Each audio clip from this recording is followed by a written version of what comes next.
let's do this first. When I first asked you about the series before it started, and the first sentence out of your mouth was, these teams really hate each other, right? The hate is real. It's not real with all the teams and all the players in the league, but here it's real. There's personal relationships and personal matchups. There's also team matchups. This is a team, obviously, that's owned the West.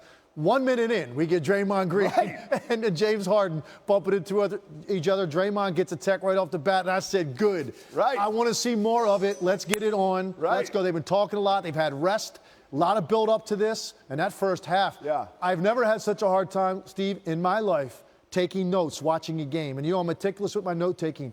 I could barely keep up with the action and how fast these teams are trading baskets in the first half. I think we agree. Give me 7, right? Give me 7 of these. We can only hope so. And if Houston's going to force this to a 7-game series, they got to figure out to do something with Kevin Durant. Well, to me, that's why I picked the Warriors to win. The differentiating factor is that because, you know when you play Golden State, you can get away with certain switches. And Houston switches more than any team in the NBA statistically.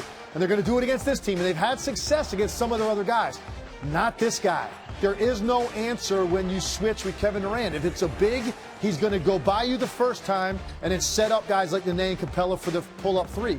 If you switch a Chris Paul or a Harden or P.J. Tucker onto him, he just has to get to that 18-foot area and rise up, and you just can't get an honest contest on a guy that's 6'11" and shoots the ball from where he does. Durant was doing his thing all night, and we mentioned you were going off the top of your head about the free throw line. Not sure you saw him at the free throw line, right? Doesn't have to go to the lane. He got there right at the end of the game, finally, but no, he doesn't need to because of the areas of the floor he wants to operate. Here's what I'm talking about now. Capella, he's already gone by him once. Now he's just going to stutter, stop, start. It's not fair to ask a 7-foot center to get out there on the floor, move your feet enough. Same thing with Nene. Now, eventually, you get a big guy like that backing up. He can't then shift his weight to really get out there and contest the shot. Durant knows it. He's operating in a place of comfort because he knows they are going to be basically uncontested shots for a guy this good if he can just get to the spot he needs to. I don't know what Mike D'Antoni does to solve that problem, Steve, because it's not like you can run and double him indiscriminately because of who they have on the floor with Clay and Steph and shot makers. Even Nick Young came in tonight, gave him a nice lift. So doubling Kevin Durant or anybody on this team is a real problem. I understand it.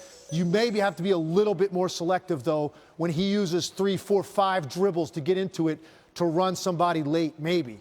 But Mike D'Antoni's going to lose sleep over figuring out what to do with him because there is no real answer because he gets what he wants, despite the fact it looks like he's being guarded well. But for a guy on that level, it's really not.